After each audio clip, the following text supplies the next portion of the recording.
réjouissez-vous toujours dans le Seigneur. Même quand il y a des temps difficiles, on peut se réjouir. Même quand il y a quelque chose qui ne va pas dans nos vies, on peut se réjouir. Parce que la joie du Seigneur, c'est vraiment une force extraordinaire. Même si on est malade, ça ne nous empêche pas d'avoir la joie du Seigneur. Ni la paix, ni l'amour. On peut rester dans cette joie du Seigneur. C'est Jésus qui conduit nos vies. Ce n'est pas les circonstances, ce n'est pas les moments difficiles qui conduisent nos vies, qui doivent changer notre caractère. Nous avons le caractère de Christ, si on a reçu le Seigneur Jésus. Amen. Amen. Voilà, ce matin, j'aimerais vous parler de suivre Jésus et être ses témoins fidèles et véritables. Fidèles et véritables. On va lire que Jésus était un témoin fidèle et véritable. Il nous appelle à être comme lui, fidèle et véritable. Acte 4, verset 33, les apôtres rendaient avec beaucoup de force témoignage de la résurrection du Seigneur Jésus. Et une grande grâce reposait sur eux tous. Voilà le résultat de la résurrection de Jésus. Ils rendaient avec beaucoup de force. Ils sont devenus forts à l'intérieur, bien sûr. Ils sont devenus courageux. Les peurs les ont quittés. Pourquoi? Parce que Jésus est ressuscité. Nous avons un Dieu vivant qui peut tout. Qui peut tout. Rien ne lui est impossible. Et tout est possible à celui qui croit. Donc à chacun d'entre nous, on peut faire ce qu'il nous demande de faire, pas par nos propres forces, parce que sans lui on ne peut rien faire, ni la parole de Dieu, mais avec lui. Avec lui. Verset 19, 1. Donc Éphésiens 1, 15 à 23. Je vous laisse lire. Mais je prends le verset 19 de Éphésiens 15, verset 19. Et quelle est envers nous, qui croyons, l'infinie grandeur de sa puissance, se manifestant avec efficacité par la vertu de sa force. Il l'a déployée en Christ en le ressuscitant des morts. Plus rien ne pouvait arrêter les apôtres. Pour eux, ils avaient une puissance qui était la puissance de la résurrection. Et cette même puissance est venue en nous, puisque nous sommes ressuscités avec lui, dit la parole de Dieu. Et nous sommes assis avec Christ dans les lieux célestes. Cette vie de résurrection, elle est en nous. C'est la vie de Dieu, c'est la vie du Saint-Esprit en nous. C'est la puissance de résurrection. Et cette puissance de résurrection a vaincu le diable, a vaincu le monde, a vaincu la mort et nous a rendus vainqueurs. Est-ce que vous le croyez? Oui. Vous le croyez? Ben, c'est bien si vous le croyez. Donc vous avez tout, je peux partir. Donc c'est bon, vous avez compris l'essentiel. Vous pouvez être des témoins vivants où Dieu vous a placés. Donc, il est parlé de la grandeur de sa puissance, où se manifestait. Cette puissance se manifeste quand on témoigne. Elle se manifeste quand on prie pour un malade, quand on témoigne. Elle se manifeste partout où nous allons.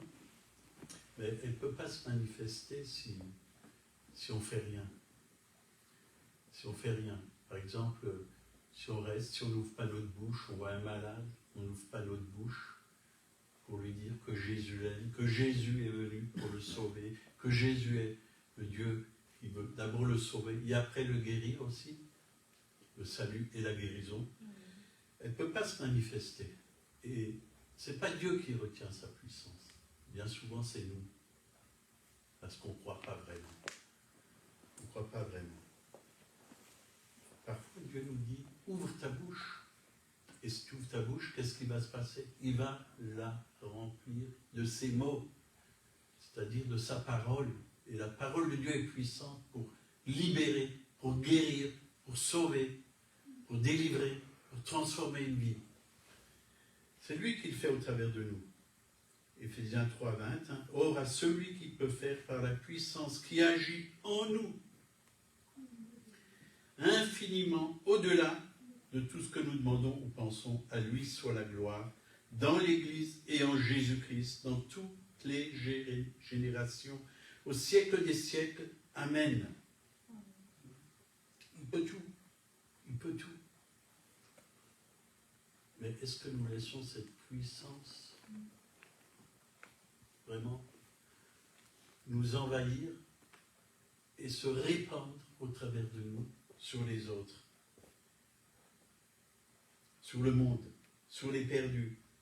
Et aujourd'hui, il y en a beaucoup. C'est le temps de la moisson. La moisson est grande, comme dit la parole. D'ailleurs, c'est Jésus qui l'a dit. Mais il y a peu d'ouvriers. Il y a peu d'ouvriers. C'est-à-dire qu'il y en a peu qui s'engagent. Ça sert à quoi de venir dans une église et de se remplir la tête? Si avec tout ce que vous recevez, vous ne faites rien, ça ne sert à rien. Ça ne sert à rien. Si c'est juste pour avoir de la connaissance intellectuelle, il faut que cette puissance rentre dans votre cœur et que vous puissiez la manifester. La parole de Dieu, elle est faite pour être mise en action. Mise en action. Nous devons mettre la parole de Dieu en pratique.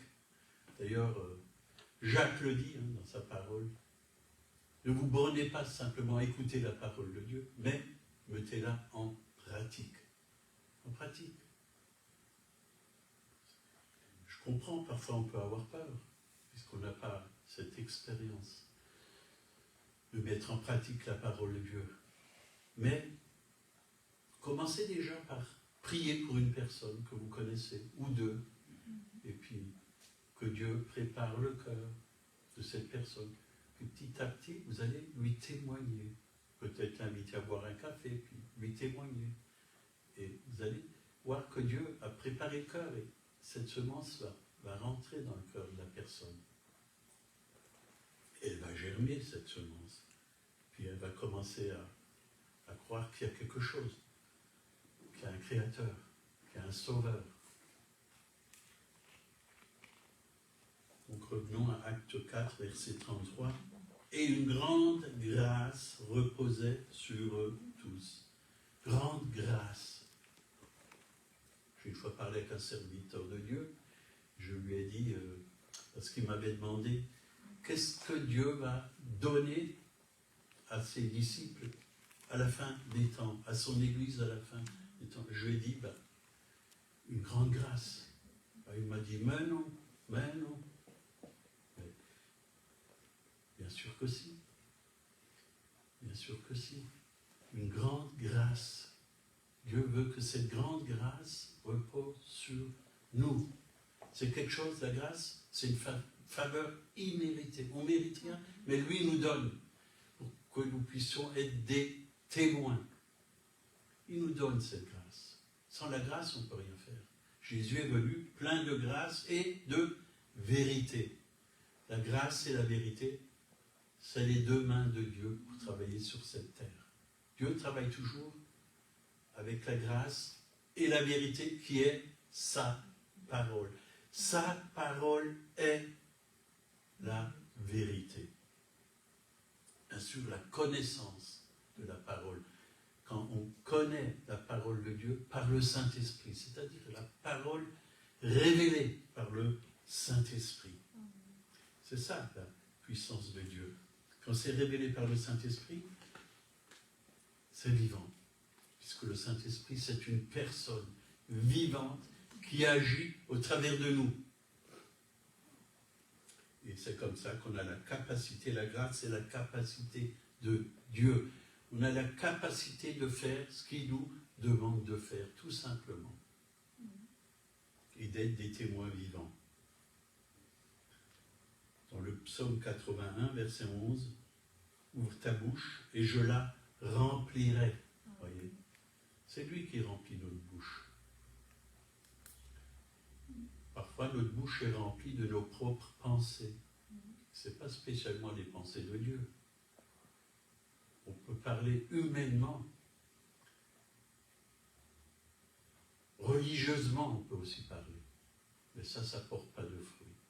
Mais nous devons parler sous l'inspiration du Saint-Esprit. Et ça porte du fruit. Parce que c'est Dieu qui parle au travers de nous. Nous ne sommes que des canaux. Et il connaît mieux que nous ce que les autres ont besoin. Et il nous met des paroles qui sont justes pour les personnes qui mettent sur notre chemin. Il met les bonnes paroles.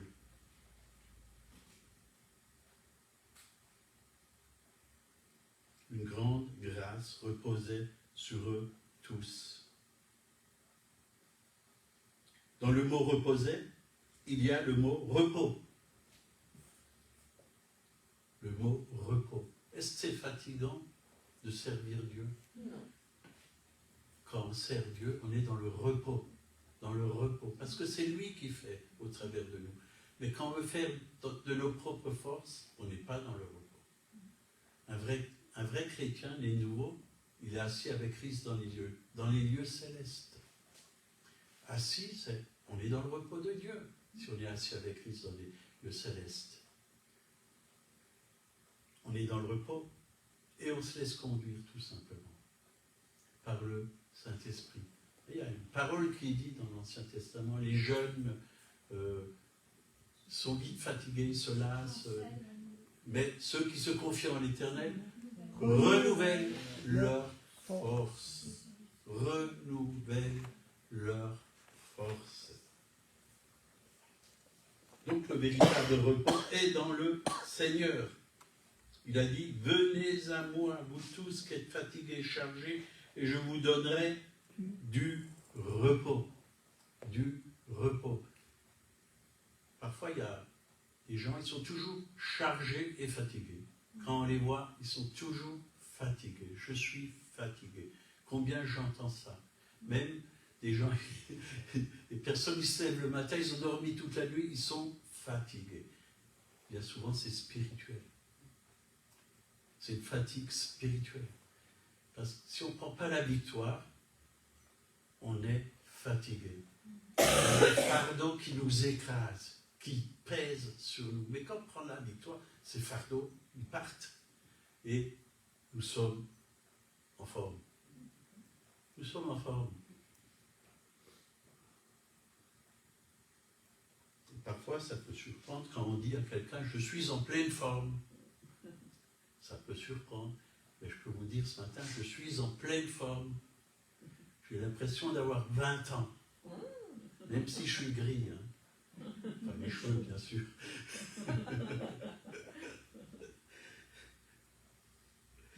Mon joug est doux sur vous, et recevez mes instructions. Donc on a besoin de recevoir les instructions, la parole de Dieu chaque jour. Chaque jour, on a besoin de recevoir la parole de Dieu. Quand je me lève le matin, la première des choses que je fais, je cherche le Seigneur. J'écoute le Saint-Esprit, j'écoute la parole de Dieu qui m'est communiquée. Et ça, c'est des forces pour, dans la journée, quand il y a des difficultés, c'est pour que je puisse surmonter les problèmes, les difficultés, garder la victoire en Jésus-Christ. C'est pour ça que Dieu, il a dit que vous êtes plus que vainqueurs. Parce qu'on prend des forces pour toute la journée.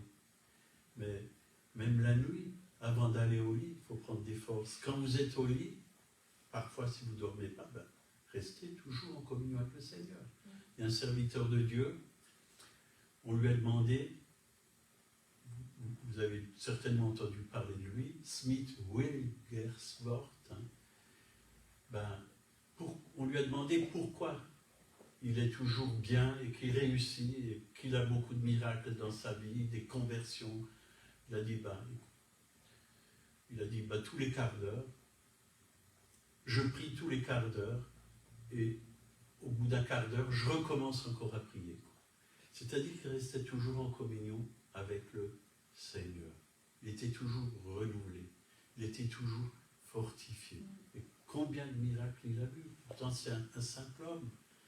Le métier, il était plombier. Plombier. Vous voyez, il n'avait pas spécialement fait de la théologie, tout ça. Mais Dieu lui a donné la sagesse, Dieu lui a donné des révélations. Il écoutait le Saint-Esprit. Combien d'âmes sont venues au Seigneur? Il y a eu beaucoup de résurrections. Beaucoup de résurrections. Les morts sont revenus à la vie. Parce qu'il écoutait tout simplement le Seigneur. Il restait avec le Seigneur. C'est le Seigneur qui faisait l'œuvre au travers de lui. Donc Dieu veut nous donner du repos pour nos âmes. Le repos vient quand nous prenons son joug et que nous recevons ses instructions. C'est la foi en action. La foi fonctionne avec l'obéissance. Si tu reçois quelque chose et que tu ne fais rien, comme je l'ai dit avant, on a beau recevoir, mais si on ne fait rien avec tout ce qu'on reçoit, ben, il ne se passera rien. Il ne se passera absolument rien. Si tu ne mets pas la parole en pratique, il n'y aura aucun résultat. Aucun résultat. Acte 1, oui, mais vous recevrez une puissance, le Saint-Esprit survenant sur vous, et vous serez mes témoins à Jérusalem, donc à Zimmerbach, à Colmar, dans toute la Judée, dans la Samarie, voilà, Colmar, Alsace et toute la France. Dieu veut vous remplir pour que vous puissiez aller par le monde. Moi, j'aime bien Facebook. J'aime beaucoup travailler dessus ou sur des lives, parce qu'on peut toucher des gens du monde entier. On peut toucher des gens du monde entier. Et tous les jeudis, qu'est-ce qu'on fait? On prie pour les malades. Et il y a des gens qui viennent d'Afrique, du Canada, de partout, on prie pour eux. Et parfois, on a un coup de fil. Vous avez prié pour moi, j'ai été guéri. Et ça encourage. Ou alors vous avez prié pour moi, ça m'a aidé, ça m'a fait du bien, ça m'a remis sur le chemin. Combien de fois on a vu cela? Combien de fois j'entends cela? Aller par le monde, aujourd'hui, ce n'est pas si compliqué. On peut toucher les nations par Internet. Toucher les nations. Alors, il faut profiter de ce que Dieu nous donne aujourd'hui pour toucher les nations. Mais même aujourd'hui en France, aller par le monde, il y a des Chinois qui viennent, il y a des Japonais qui viennent, il y a des Américains qui viennent, il y a des Africains qui viennent. On peut les toucher ici. Aller par le monde, c'est des gens qui viennent de partout. Et on peut leur apporter la parole de Dieu. Ça, c'est le miracle de Dieu. Et il faut profiter de ces temps. Parce que Dieu veut vraiment moissonner. Dieu désire préparer son épouse. Il y a une grande moisson qui vient. On parle beaucoup de l'enlèvement. Mais je pense que quand Jésus reviendra, c'est que ceux qui sont appelés à aller là-haut, être enlevés, ils seront prêts. Ils seront prêts. Dieu les prépare. Alors, ce matin, je veux vous dire, soyez prêts. Préparez vos cœurs. Préparez vos vies. Travaillez tant qu'il fait jour. C'est important de travailler, de se donner à 100%. Notre vie ne nous appartient pas. On l'a donnée à Jésus-Christ. Ma vie ne m'appartient plus. Mon temps ne m'appartient plus. C'est plus mon temps, c'est le temps de Dieu. Mon corps appartient à Dieu. Mon esprit appartient à Dieu. Mon âme appartient à Dieu. Nous avons été rachetés à un grand prix. Alors, nous devons nous abandonner à lui totalement. 1 Jean, chapitre 1, versets 1 à 4, à celui qui était dès le commencement, ce que nous avons entendu, ce que nous avons vu de nos yeux, ce que nous avons contemplé et que que nos mains ont touché, concernant la parole de vie, et la vie était manifestée, et nous l'avons vue, et nous lui rendons témoignage. Et nous vous annonçons la vie éternelle qui était auprès du Père et qui a été manifestée. Ce que nous avons vu et entendu, nous vous l'annonçons à vous aussi, afin que vous aussi, vous soyez en communion avec nous. Or, notre communion est avec le Père et avec son Fils, Jésus-Christ. Et nous vous écrivons ces choses afin que votre joie soit parfaite. Notre joie doit être parfaite si nous restons en communion avec le Père et avec le Fils, Jésus-Christ. Nous avons tout reçu. Alors, on n'a pas à se plaindre de quoi que ce soit, parce que Dieu nous donne tout ce dont nous avons besoin. Et même si on n'a pas reçu certaines choses, mais ne nous plaignons pas. Ne nous plaignons pas. Il y a des personnes qui sont dans le malheur aujourd'hui. Il y a des enfants qui dorment dans la rue, en France. Il y a des femmes qui dorment avec leurs enfants, parce que voilà, il n'y a plus assez d'appartements. Il y a des misères. Mais nous, on a le Seigneur. Et en lui, nous avons tout pleinement en lui, dit la parole de Dieu. Il s'occupe de nous, nous sommes ses fils, ses filles. Mais nous devons aller vers ces personnes qui sont dans la misère. Ça, c'est les vrais pauvres. Et c'est d'eux que nous devons nous occuper. Nous, l'Église, qui sommes la lumière du monde, le sel de la terre, nous devons nous occuper de toutes ces personnes. Parce que le gouvernement, aujourd'hui, ne s'occupe plus de toutes ces choses. Il a d'autres intérêts. Il a d'autres intérêts. Même les hôpitaux, vous voyez, c'est triste aujourd'hui dans les hôpitaux. À Colmar, ça va encore, mais il y a des endroits. Vous attendez des heures si vous devez aller en urgence. Il y a le temps de mourir, il y a des gens qui meurent aux urgences, parce qu'on ne s'occupe pas tout de suite d'eux.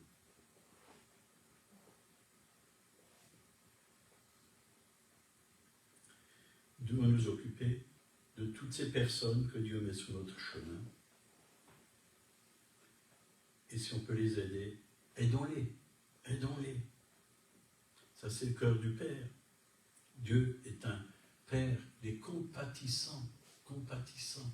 Ayons un cœur compatissant pour ceux qui souffrent.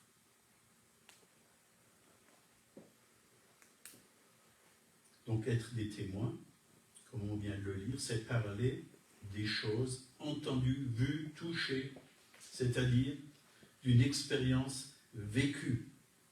Et c'est vrai, si vous avez vécu quelque chose avec le Seigneur, c'est bon d'en témoigner. Vous ne le faites pas pour que vous soyez élevés ou glorifiés, mais pour que Dieu soit élevé et glorifié. C'est ça, être des témoins. Ça va encourager quelqu'un. Ça va encourager quelqu'un.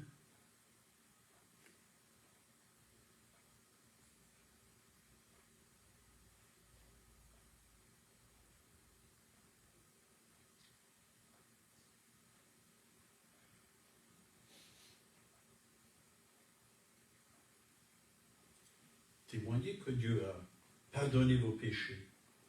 Témoignez quand Dieu vous a guéri d'une maladie, ou que vous avez reçu une délivrance, ou que votre caractère a été transformé. Voilà, j'étais dur, j'étais méchant, j'avais des gros mots dans ma bouche, mais grâce à Dieu, c'est parti. Il a changé mon caractère. Aujourd'hui, j'ai le fruit du Saint-Esprit. L'amour, la joie, la paix, la douceur. Je sais me maîtriser parce que le Saint-Esprit est là. Et c'est un esprit qui domine, qui règne sur le mal, sur la méchanceté, même sur les paroles, sur mes pensées aussi. J'ai reçu la pensée de Christ.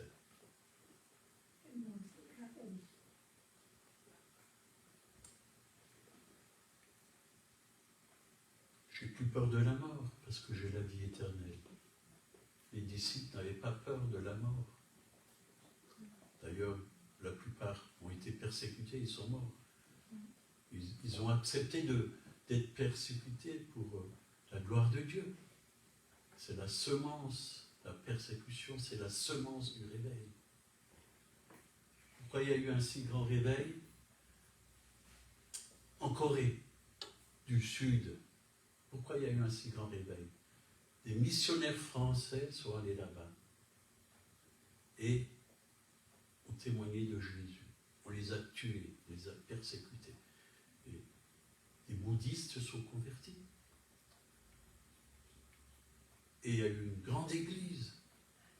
Un homme comme le docteur Yonggi Cho, bon, il n'est plus là, il est au ciel, mais il avait la tuberculose, il était en train de mourir dans un hôpital, il crachait du sang. Et une jeune fille est venue lui témoigner et s'est donnée à Jésus. Au début, il ne comprenait rien de la Bible. Il croyait que c'était un livre avec les généalogies, quoi, quand il a commencé, Dieu engendra. Hein. Puis il a dit au Seigneur, mais c'est quoi ce livre qu'on m'a donné là? Puis il a continué, puis il a vu que Jésus pardonnait les péchés, guérissait les malades. Puis ça l'a encouragé, puis petit à petit, voilà. Puis un jour le Seigneur lui a apparu et il l'a guéri. Et voilà, il a été appelé par le Seigneur, il a suivi le Seigneur. Il a fait une œuvre extraordinaire. Cette œuvre continue. Et des milliers de personnes, des milliers et des milliers, des centaines de milliers sont nés nouveaux. Et il y a un grand réveil. Il y a un grand réveil. Et c'est ce que Dieu veut aussi pour la France. Que beaucoup viennent à lui. Matthieu 5, versets 14 à 16. Vous êtes la lumière du monde. Une ville située sur une montagne ne peut être cachée. Et on n'allume pas une lampe pour la mettre sous le boisseau. Mais on la met sur le chandelier et elle éclaire tous ceux qui sont dans la maison. Que votre lumière luise ainsi devant tous les hommes, afin qu'ils voient vos bonnes œuvres et qu'ils glorifient votre Père qui est dans les cieux. Amen. Il ne faut pas avoir peur. Nous, on a eu 3 mères à Zimmerbach. Ben, j'étais chez les 3 mères pour leur parler de Jésus. Je leur ai offert mon livre. Et croyez-moi, puisque j'ai fait ça, le maire, le premier, il m'a donné, chaque fois qu'il y avait du travail à faire à Zimmerbach pour la commune, ben, il m'a donné. J'ai travaillé chez lui. Le deuxième, c'est pareil, j'ai travaillé chez lui. J'ai fait la peinture. J'aurais témoigné. Et le troisième, là, tout jeune, on lui a témoigné. On avait un petit problème, puis on voulait le voir, parce qu'on savait qu'il était assez doué dans les finances, quoi. Mais je vous raconterai le témoignage. Et il nous a fait, voilà, on avait besoin de cette prime, parce qu'on avait fait une pompe à chaleur. Et puis à un moment donné, ils ont dit oui, non, ben, comme la boîte a fait faillite, vous n'avez plus le droit. Enfin, on n'a plus droit à la prime parce que, voyez le nom, au lieu de mettre Barbarino Monique, ils ont mis. Non, Paolo. Non, toi. Ils ont mis Paola. Oui, Barbarino, comment? Paola. Paola, Barbarino Paola. Ils ont dit, mais ça n'a rien à voir avec votre nom, tout ça, sur la facture. Donc c'est une fausse facture, vous n'avez plus le droit à la prime. Voilà. Et le maire, il a envoyé un email, croyez-moi, à l'ANA, donc qui s'occupe des primes. Et il a dit qu'il y a une injustice et tout ça, quoi. Et grâce à ça, on a envoyé ce que lui, il a envoyé à l'ANA, on a renvoyé. Ils ont dit l'année dernière, si au mois de juillet, vous n'avez rien, n'attendez plus rien, vous n'aurez plus rien. Puis il n'y avait rien, on n'a plus attendu plus rien. Mais comme j'ai envoyé ça, 6 mois après, ils m'ont envoyé un email, vous avez le droit à cette prime. Vous voyez? N'est-ce pas merveilleux? Et jeudi, ils vont venir voir si ça existe. Une entreprise spécialisée qui s'appelle Veritas, un bureau Veritas. Ils viennent voir s'il y a vraiment une pompe à chaleur chez nous. Et après, ils vont nous envoyer la prime. Vous voyez, parfois il y a des combats, hein, le diable n'est pas heureux, mais grâce à ce maire, justement, c'était parce qu'on y allait témoigner, il nous a aidés. Il a dit, si vous avez quoi que ce soit comme problème, venez me voir. Alors j'ai dit, oui, on en a un petit là, problème, c'est pas un problème pour moi, mais c'était l'hiver, il y a un gros trou là dans notre route qui est en train de se faire, et il y avait un beau trou. Il a dit, je vais m'en occuper, puis un jour je monte, puis il était bouché, goudron, tout. Oui, des petites choses, mais moi ça m'encourage, ça m'encourage, parce que je vois toujours la main de Dieu, la main de Dieu.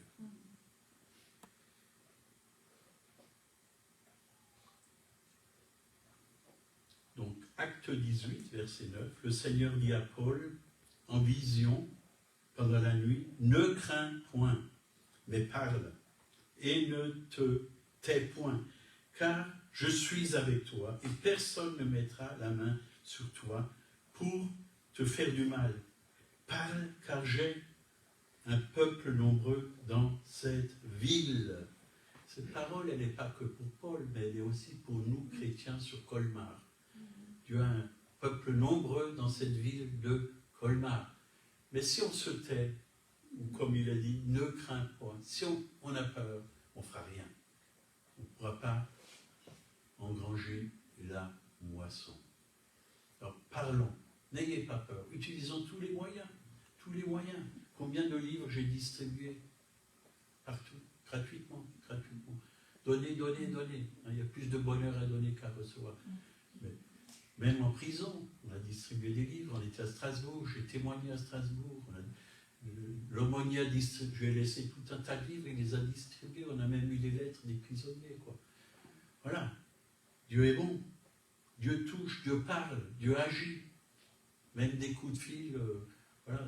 Des personnes qui m'ont dit, voilà, je travaille à la télé et j'ai reçu votre livre et un jour je l'ai posé chez moi. Je l'ai pris, je l'ai posé dans ma bibliothèque, puis un jour j'ai vu un beau papillon qui est rentré chez moi avec, comme sur la couverture du livre, un beau papillon. Il m'a dit, j'ai pensé à votre livre et je l'ai pris et je l'ai lu du début à la fin, d'un seul coup. Et il m'a téléphoné, pendant 1 heure, on a parlé du Seigneur. Et ainsi de suite. Semons. L'Église s'appelle le semeur. N'ayons pas peur de semer. Donc nous sommes la lumière du monde, nous sommes le sel de la terre. Hein. La lumière éclaire, le sel donne de la saveur, et il fait beaucoup d'autres choses. Hein. Proverbe 14, verset 5. Un témoin fidèle ne ment pas, mais un faux témoin dit des mensonges. 14, verset 5. Un témoin fidèle est un témoin sur lequel Dieu peut compter. Proverbe 14, 25. Hein. Le témoin véridique délivre les âmes.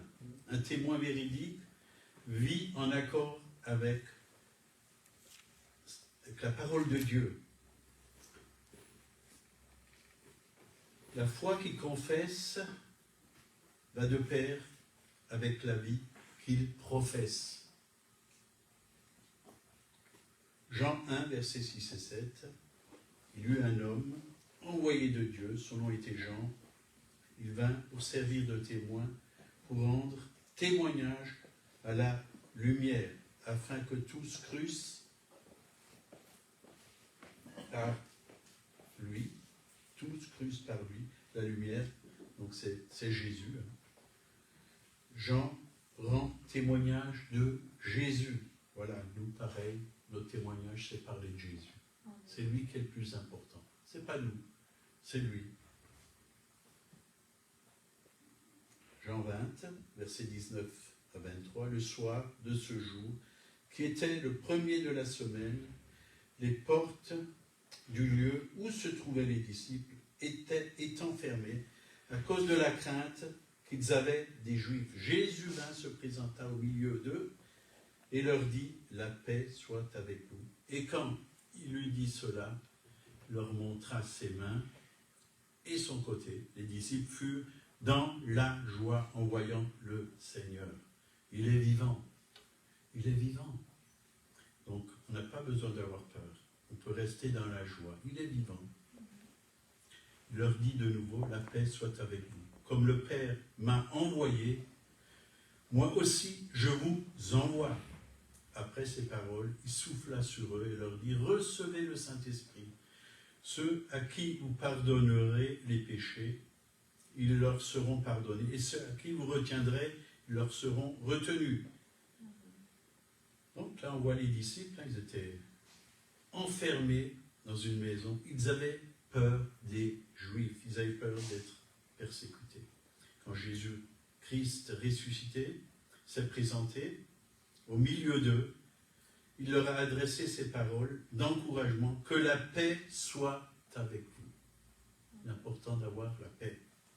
Dieu nous donne la paix, la véritable paix. C'est pas c'est pas des signatures comme font aujourd'hui les nations pour arrêter la guerre. Hein. Traité de paix, aussi des traités de paix. Mais la guerre continue, quoi. La guerre continue. Mais nous, on apporte une paix qui vient d'en haut, qui est beaucoup plus grande, que personne ne peut nous enlever. Et c'est cette paix qu'on doit apporter autour de nous. Et les gens, si vous êtes dans la paix, ils vont le voir. Ils vont le voir, que vous avez quelque chose en vous. Vous êtes dans le calme, vous êtes dans la paix. Vous ne vous énervez pas, quoi qu'il arrive. Ils vont même le ressentir, puisque c'est la paix qui vient d'en haut, qui vient de Dieu.